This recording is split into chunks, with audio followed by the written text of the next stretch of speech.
Bismillahirrahmanirrahim. Assalamualaikum warahmatullahi wabarakatuh.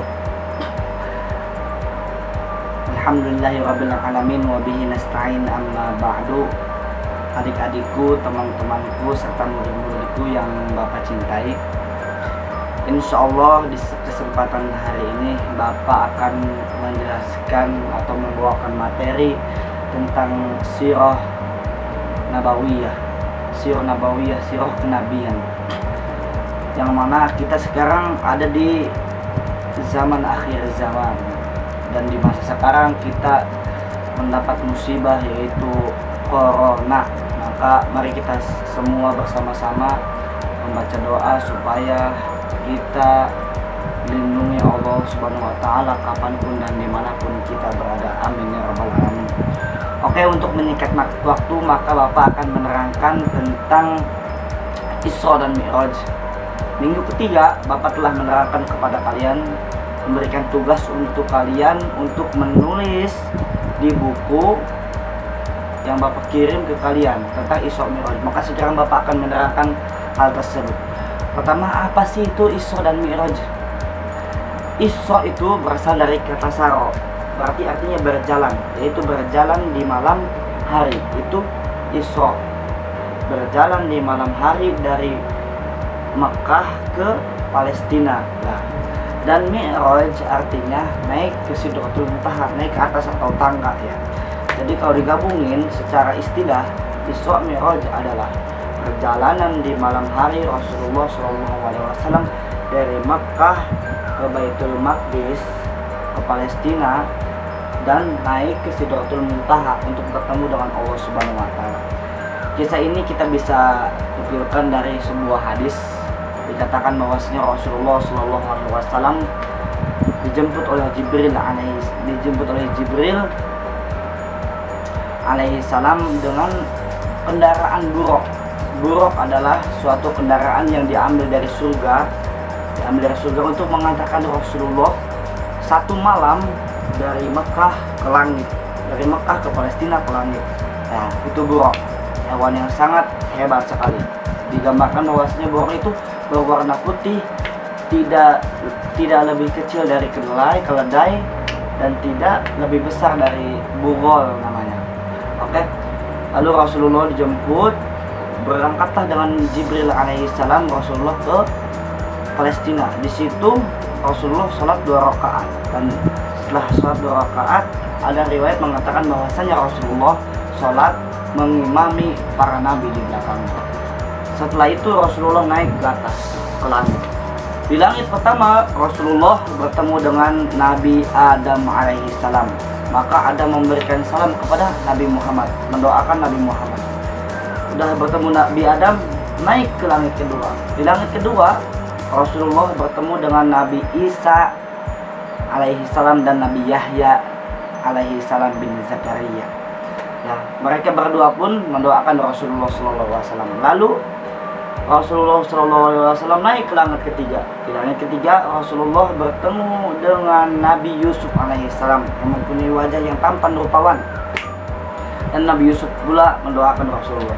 Terus naik ke langit keempat. Di langit keempat Rasulullah bertemu dengan Nabi Idris alaihissalam, sama mendoakan Rasulullah. Naik ke langit kelima. Di langit kelima Rasul bertemu dengan Nabi Harun alaihissalam. Di langit kelima Rasulullah bertemu dengan Nabi Musa alaihissalam, Harun alaihissalam.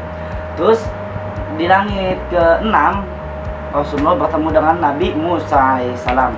Dan di langit ke-7 Rasulullah bertemu dengan Nabi Ibrahim alaihissalam. Di sana Nabi Ibrahim sedang menyandarkan punggungnya ke Baitul Ma'mur. Lalu di situ Nabi Ibrahim dan Nabi Muhammad menghadap Allah Subhanahu wa Ta'ala. Ketika Nabi Muhammad menghadap Allah Subhanahu wa Ta'ala, apa yang diperintahkan Allah kepada Nabi Muhammad yaitu sholat 50 waktu. Yang kita rasakan sekarang adalah 5 waktu. Kenapa dulu 50 waktu? Ya, akhirnya Rasulullah turun ke bawah menanyakan kepada Nabi Musa alaihissalam. Kata Nabi Musa, sesungguhnya umatmu kita sekarang tidak akan mampu menjalankan sholat 50 waktu. Maka kembalilah, mintalah kepada Allah untuk meringankannya. Lalu Rasulullah naik ke atas meminta keringanan, dikurangi 5 jadi 45. Turun lagi nanya ke Nabi Musa, kamu nggak bakal mampu sama umatmu. Naik lagi ke atas jadi 40, terus bolak-balik digoreng 5 kali sampai 5 waktu. Lalu Nabi Muhammad turun ke Nabi Musa alaihissalam. Kata Nabi Musa, kurangi, umatmu tidak akan mampu, kata Nabi Musa. Apa kata Muhammad? Sesungguhnya aku sudah bolak-balik dan aku malu menghadap Allah lagi. Maka disyariatkanlah sholat 5 waktu. Lalu Rasulullah pulang ke Mekah, dan yang membenarkan, yang mempercayai Rasulullah dari Mekah ke Madinah dan ke langit dalam satu hari cuma Abu Bakar As-Siddiq. Maka disebut Abu Bakar menjadi Abu Bakar As-Siddiq. Oke teman-teman, itu tentang Isra Mi'raj. Lalu kemarin Bapak telah menyampaikan tentang masuk Islamnya suku Khazraj. Suku Khazraj ini adalah suku yang berasal dari Madinah. Di Madinah, Rasulullah kan di Mekah. Di Madinah ini ada banyak orang Yahudi. Jadi mereka mengetahui agama, dan banyak dari pembesar-pembesar Yahudi mengetahui bahwasanya di Mekah sudah ada Nabi Muhammad. Lalu suku Khazraj datang ke Mekah untuk berhaji, menjalankan syariat Nabi Ibrahim. Lalu mereka masuk Islam di sana. Terus mereka dibaiat. Dibaiat itu dibuat perjanjian dari mereka. Ada baiat Aqobah pertama dan baiat Aqobah kedua. Pertama baiat Aqobah kedua ada 12 orang kan. Nah, apa sih isinya? Isinya tidak boleh mencuri, berzina, terus beriman kepada Allah dan Rasulnya, tidak membunuh, tidak berbohong, dan tidak mendurhakai Nabi. Itu semua isi-isi yang bagus diperintahkan kepada suku Khazraj. Akhirnya suku Khazraj pulang, dan mereka balik lagi dengan membawa orang-orang dari Madinah, orang-orang Madinah untuk masuk Islam.